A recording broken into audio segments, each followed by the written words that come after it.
휴대전화를 한번 살펴봅시다. PCS 폰이든 GSM 폰이든 중요한 건 안테나입니다.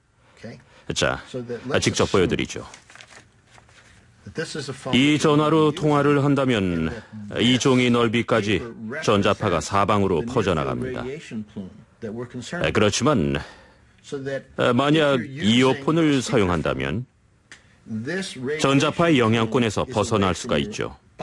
휴대전화 전문가들이 이어폰을 강조하는 이유가 바로 그것입니다. 휴대전화를 직접 귀에 갖다 대면 여기서 나오는 전자파가 머리를 통과하니까요. 전화를 이렇게 쓰면 이 정도의 전자파가 머리로 들어오는데 우려할 만한 양이죠.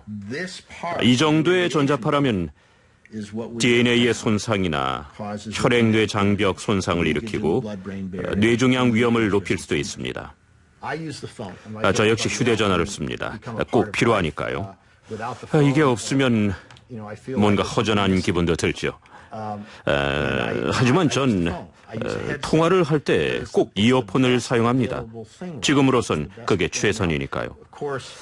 이렇게 전화는 내려놓고 통화하죠.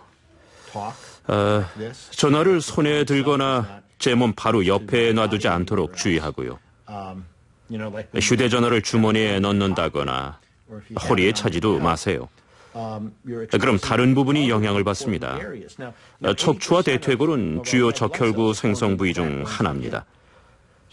휴대전화를 허리에 차면 적혈구를 만드는 부위들이 영향을 받게 되는데 바람직한 일이 아니죠.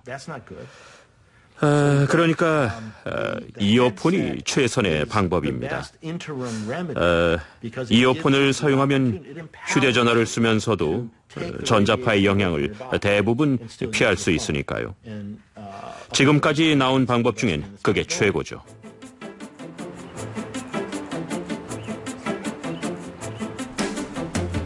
휴대전화 유해성을 둘러싼 논쟁이 확실한 결론으로 마감된 경우는 아직 없다.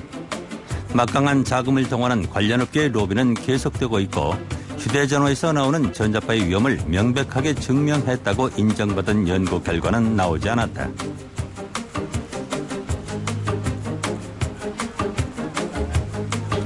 카를로 박사와 변호사들은 휴대전화와 관련된 다양한 연구 결과들을 주시해왔다. 그중 몇몇 연구 결과는 상당히 놀라운 것이었다. 대표적인 것이 워싱턴 가톨릭 대학의 연구다. 120년 전통을 자랑하는 이 연구소는 무선통신 분야에서 뛰어난 연구 결과들을 축적해온 것으로 알려져 있다. 연구소는 미 정부에서 가장 강력한 힘을 가진 부처와도 긴밀한 관계를 맺고 있다. 미 육군이다. 20여 년 전 미군은 인체에 위험하지 않은 무선통신기기를 개발해달라고 이 연구소에 요청했다. 군에서 사용하는 무선통신기기는 민간인들이 사용하는 휴대전화보다도 더 강력하고 더 많은 전자파를 발생시킨다. 미군은 병사들을 이 위험에서 구하기로 결심한다.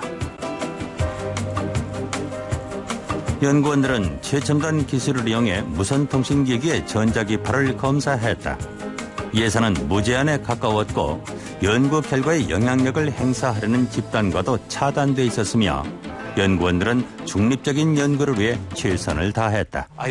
전자파의 영향을 확신한 계기는 그걸 제거하는 법을 찾아낸 것 때문이었어요. 우린 전자파의 영향을 없애는 기술을 개발했죠. 스위치를 켜고 끄듯이 그걸 통제하게 된 겁니다. 전자파의 영향은 상당했죠. 그때부터는 전자파의 영향이 존재하지 않는다고 말하기가 훨씬 어려워졌습니다. 연구소에서 그런 성과를 내자 이전까지 계속됐던 휴대전화 업계의 협조가 중단됐다. 연구 초반만 해도 단말기 제조사들은 우리 연구에 적극 협조했죠. 연구 돌입 단계만 해도 우리가 원하는 실험은 뭐든 하게 해줬습니다. 하지만 무슨 이유인지 전자파의 영향과 그에 대한 해결책이 존재한다는 게 확인된 이후에는 업체 경영진한테서 조바심이 느껴졌습니다. 연구소와 업체의 관계도 나빠졌죠. 업체들은 지원을 중단하고 우리와의 관계를 끊고 싶어 했어요. 우린 업체들이 과민 반응을 보이는 게 좀 황당했죠. 이해할 만한 수준을 벗어난 반응들이었기 때문입니다. 그 회사들은 저희와 협력 관계에 있는 걸로 보이는 과학자들을 모두 쫓아냈어요. 하지만 연구는 계속됐고 완성됐다. 우리가 실험으로 확인한 건 이런 전파였는데 생체에 영향을 주는 것입니다. 살아있는 세포들이 반응을 보이는 전파죠.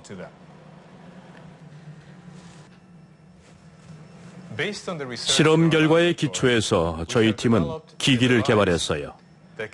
휴대전화에 탑재하면 휴대전화에서 간헐적으로 나오는 전파에 대해 세포가 반응하지 않게 하는 기계였죠.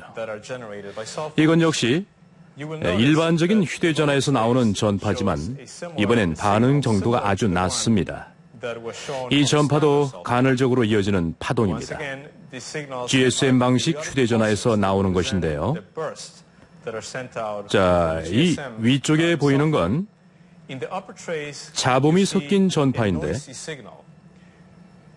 밑에 보이는 전파와 뒤섞여서 휴대전화 주변의 환경을 변화시켜줍니다. 전파에 잡음을 섞어 세포가 저주파 전자파에 반응하는 것을 막아주는 거죠. 실험실에서 만들어낸 걸 실생활에서 활용하기란 늘 어렵습니다. 저희 연구의 경우엔 세포가 전파에 반응하는 걸 막아주는 장치가 아주 컸어요. 필요한 부품이 많아서 덩치가 커졌죠. 크기가 이만했어요. 그래서 저희는 다시 연구에 돌입했고 이 거대한 기기를 휴대전화에 넣을 수 있는 크기로 만드는 데 매달렸습니다.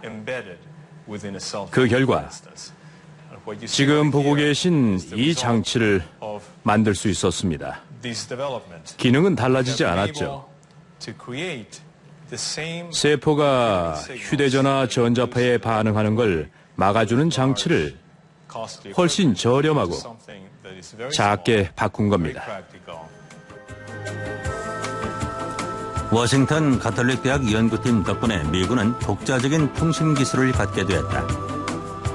페너피엘 박사의 연구팀이 출원한 특허는 한 기업가 부부한테 팔렸다. 덴마크 출신으로 캘리포니아에 정착한 바크 부부다.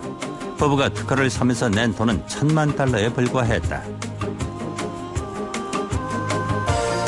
바크 부부는 전자파 영향 차단 장치가 황금알을 낳아줄 거위라고 믿는다. 바크 부부의 친구인 조지 카를로 박사가 휴대전화 제조업체들과의 소송에서 이겨주면 수억 대의 전화가 이 장치를 달 수도 있기 때문이다. 그렇다면 한 가지 의문이 든다. 휴대전화 제조업체들은 왜 이 특허를 사서 단말기에 달지 않았을까? 생산 단가가 조금 올라간다는 문제도 있다. 하지만 더 중요한 이유는 다른 것이다. 특허를 사서 그 장치를 단다는 건 기존 단말기들의 문제가 있다는 걸 인정한다는 뜻이기 때문이다. 바크 부부에게는 다른 친구들도 있다. 카를로 박사가 미 국회의사당에서 열린 행사에 초대를 받았다. 행사를 주최한 건 미국 내 인도인들이 재정 지원을 하는 세계기업회의라는 단체다. 2005년 세계기업회의는 바크 부부에게 올해의 기술혁신상을 수여했다. 이 단체에 속한 인도인들은 휴대전화 같은 고부가가치 제품으로 세계시장을 공략하고 싶어하는 기업가들이다. 바크 부부가 정착한 센타바바라 관리들도 부부의 수상을 축하하러 왔다.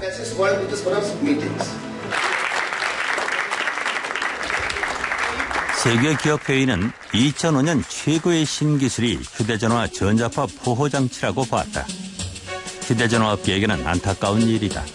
업계가 존재를 인정하지 않는 위해 요소의 해결책이 인정을 받았기 때문이다.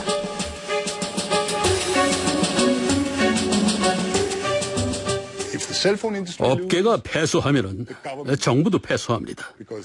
전파를 판매한 게 정부니까요. 휴대전화 회사들은 정부한테 전파를 사서 서비스를 제공했죠. 휴대전화 사용자들은 정부한테도 책임을 물을 겁니다. 정부가 분명히 휴대전화를 사용해도 괜찮다고 말하지 않았느냐고요. 전 확신합니다. 머지않아 그런 날이 꼭 올 거라고 말이죠. 이 시점에서 관련 규정 전반을 새로 정비하지 않으면 더 큰 재앙이 올 겁니다. 땅에 머리를 묻고 문제가 사라지길 기도하는 타조가 되지 않으려면 그렇게 해야 합니다. 전자파 문제가 심각하다는 과학적 증거는 매일 새롭게 나오는데 정부는 뭘 어떻게 해야 할지를 모르고 있어요. 휴대전화 전자파 논란은 지금도 진행 중이다. 휴대전화 때문에 건강이 악화됐다고 주장하는 이들은 계속 소송을 내고 있고 판사들의 판단은 계속 바뀌고 있다. 빠른 시일 내에 결론이 날 문제는 아니지만 카를로 박사는 승리를 확신한다. 세상이 그의 주장을 받아들인다면 휴대전화엔 이런 경고문이 붙을지도 모른다. 휴대전화 통화는 질병의 원인이 되며 건강에 해롭습니다.